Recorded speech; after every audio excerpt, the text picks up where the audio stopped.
Le premier réseau national des populations autochtones du Congo, RENAPAC, a renouvelé ses instances à l'issue de sa 5e Assemblée générale extraordinaire tenue du 12 au 13 avril 2024 à Kinkala, dans le département du Poul.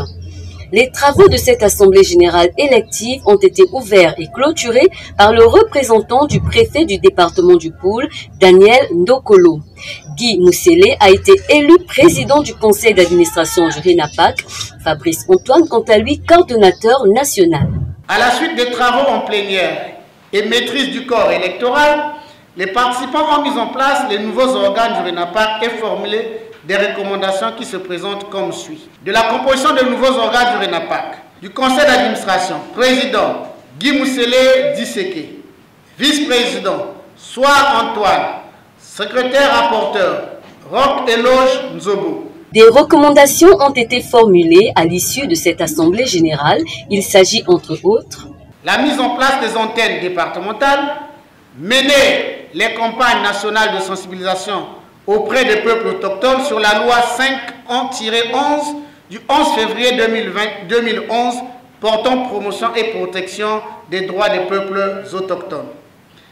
Mener le plaidoyer sur l'élaboration des textes d'application relatifs à la loi précitée. L'accès des populations autochtones aux services sociaux de base. L'emploi et la promotion des activités génératrices de revenus. L'élaboration et la recherche des financements des projets. Implication effective des étudiants autochtones.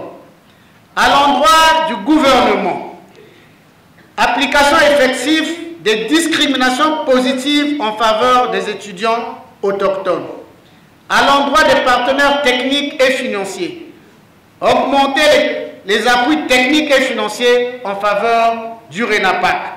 Dans leur mot de clôture, Aubin Djongo Kende et Daniel Ndokolo, respectivement représentants du ministère de la Justice, des Droits Humains et de la Promotion des Peuples autochtones et représentants du préfet du Poul, ont salué la bonne tenue des travaux de ces assises.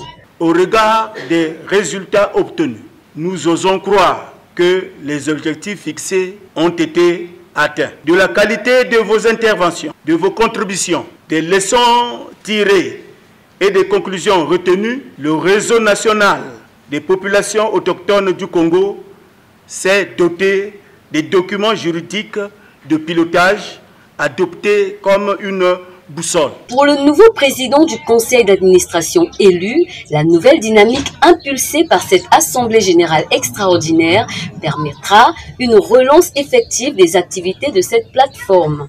Mais notre premier défi, c'est réorganiser le réseau dont les membres étaient éparpillés après plusieurs décès des dirigeants. Donc cette dynamisation est venue à point nommé pour que nous relançons les activités et les différents partenariats. Organisée avec l'appui financier du Tenure Facility, cette assemblée générale a permis la révision et l'adoption des documents juridiques de ce réseau.